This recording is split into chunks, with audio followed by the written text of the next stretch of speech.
কোনটাতে থাকতে পারে? ও ও ভালো করে নিঃশ্বাসের শব্দটা শুনতে দাও।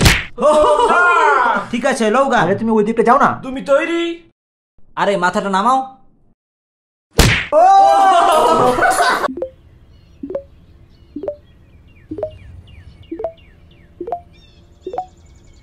বেশ দারুণ তো।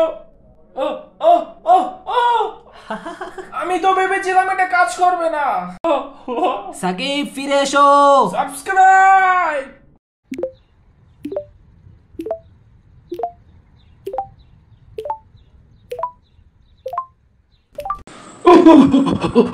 না না না, আমি তো উড়ে যাচ্ছি।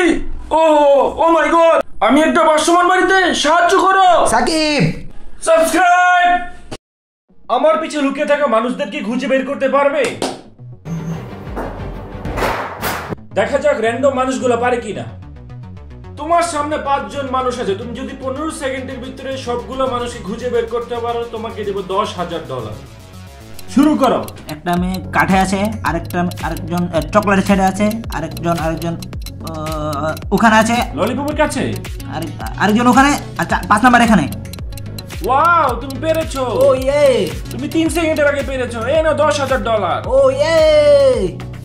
এই লোকটিকে পৃথিবীর যে কোনো জায়গা থেকে খুঁজে বের করো, জিতে নাও $10,000। তোমাকে নীল শার্ট, নীল প্যান্ট, এই জুতো পরা লোকটাকে খুঁজতে হবে। এটা করার জন্য 48 ঘন্টা সময় আছে। যাও। আমি যাব? হ্যাঁ। আমি এখন যাচ্ছি কাবু, কারণ আমার এখন মনে হচ্ছে এই লোকটি সমুদ্রের কাছে আছে। আমি এই মিস্টার ইমোজিকে খোঁজার জন্য যা খুশি তাই করতে পারি। আমি যখন প্রথম মেক্সিকো গেলাম একটা বোট ভাড়া নিলাম। আমি অনেকগুলো বয়স্ক মানুষ দেখলাম, কিন্তু ওদের মধ্যে কেউই নীল শার্ট পরা ছিল না। ওরা ওখানে অনেকজনই ছিল, কিন্তু ওদের মধ্যে কেউ নীল শার্ট পরা ছিল না। আমি একটা পারফেক্ট ম্যাচ খুঁজে পেলাম, কিন্তু উনি এটা খেলতে চান না। নতুন প্ল্যান, আমি কয়টা কালারিং শার্ট কিনলাম আর তাদেরকে দিলাম, দেখি তারা এটা পড়তে চায় কিনা। 2 ঘন্টা কেটে গিয়েছে, আমার মনে হচ্ছে এটা কোনোভাবে সম্ভব না। আমি নিজেকে পরাজিত ঘোষণা করিয়ে দিয়েছিলাম, কিন্তু শেষ সময় অদ্ভুত একটি ঘটনা ঘটলো। আপনারা বিশ্বাস করবেন না আমার সামনে কে বসেছিল। আপনাকে দারুণ লাগছে। আমি মিস্টার বিসকে কল করছি। হ্যাঁ, হাই, কংগ্রাচুলেশন, তুমি এইমাত্র জিতে নিলে $10,000। কি মানে? আরে সত্যি? আমরা কি হেলিকপ্টারে যাবো? ধন্যবাদ।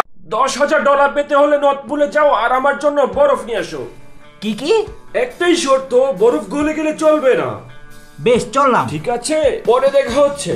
তুষার গলা যাওয়া থেকে রক্ষা করার জন্য আমি যতটুকু সম্ভব কুলার আর বরফের প্যাক কিনছি। প্রায় 30 ঘন্টা জার্নি, বুঝতে পারবো না বরফ গলে গেছে কিনা। খুব ঠান্ডা, আমি ভাবছি ওখানে কিভাবে যাব। একটা হেলিকপ্টার,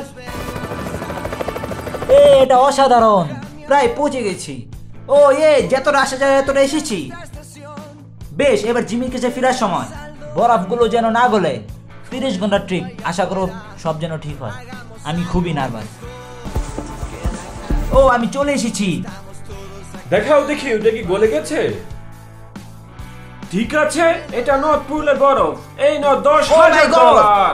এই দুটো টিকেটের ফ্লাইট 4 ঘন্টা পর ছাড়বে। তুমি একজন অচেনা কাউকে খুঁজো যে তোমার সাথে দারুণ একটা ভ্যাকেশনে যাবে। মানে এক্ষুনি? ও মাই গড! হাই, আমি একটা তোমাকে অদ্ভুত প্রশ্ন করব। তুমি কি আমার সাথে বাড়ি যেতে পছন্দ করবে? না। ভাই একটু শোনো না, তুমি কি আমার সাথে বাড়ি যাবে? না। আমার একজন চাই যে আমার সাথে বাড়ি যাবে। ফ্লাইটের আর কয়েক ঘন্টা বাকি আছে। আমার এখন টেস্ট আছে। তুমি কি আমার সাথে ভ্যাকেশনে যাবে? আচ্ছা, তুমি কি আমার সাথে বালি যেতে পছন্দ করবে? না, থ্যাংক ইউ। না, আমার এখন ক্লাস আছে। না, হবে না। না। তুমি কি আমার সাথে বালি যেতে চাইবে? সব খরচ মিস্টার বিচ দিবে। তারা সত্যি? তোমার কি পাসপোর্ট আছে? তুমি কি যাবে? চলো চলো, তাড়াতাড়ি চলো। তৈরি? একদম তৈরি। বালিতে স্বাগত। তুমি মিথ্যা বলছো। না না, তুমি মিথ্যা বলছো। ও মাই গড, আমার জায়গাটা দারুণ লাগছে। সরে যাও। চলে এসো। এটা দারুণ ছিল। ও মাই গড, ও মাই গড, আমি খুব এক্সাইটেড। মাই গড, এগুলো তো দারুণ। এখান থেকে সানসেটটা খুব দারুণ লাগছে। এটা তোমার জন্য। Thank you. আমি দুটো পিজা একই সময় অর্ডার করব, আর যে ডেলিভারি বয় সর্বপ্রথমে ডেলিভারি করবে আমি তাকে টিভিশনে একটি ব্র্যান্ড নিউ কার্ড দেব। আমি একটা পিজা অর্ডার করতে চাই। আমার অ্যাড্রেস হলো মৌচাক। আমি একটা পিজা অর্ডার করতে চাই, একটা চিজ পিজা। আমার অ্যাড্রেস হলো মৌচাক, লার্জ। আচ্ছা হ্যাঁ, তুমি কি বললে? না, এটা বেকারি। না, খুব ভালো, থ্যাংক ইউ। ডমিনোস সবসময় জিতেই যায়। শুধু একটা চিজ পিজা আর কিছু না। এখন খেলা হবে। আমি জানলা দিয়ে একটা গাড়ি দেখতে পাচ্ছি। চলো দেখা যাক এটা কে। আমি এক্সাইটেড আর খিদাও পেয়েছে। পিজা খাওয়ার সময়। কেমন আছো? হ্যাঁ বেশ ভালো। একটু দাঁড়াও, চলে যাওয়ার আগে টিপ হিসেবে আমি তোমাকে একটা গাড়ি দিতে চাই। আসল গাড়ি? গাড়িটা দেখতে চাও? হ্যাঁ। তুমি পিজা হাট ডেলিভারি বয়কে হারিয়ে দিয়েছো, তাই গাড়িটা জিতে নিয়েছো। আহ, ভিতরে এসো। আমি এটা স্বপ্নেও কোনোদিন ভাবিনি। আমিও ভাবিনি পিৎজাটা এত ভালো হবে।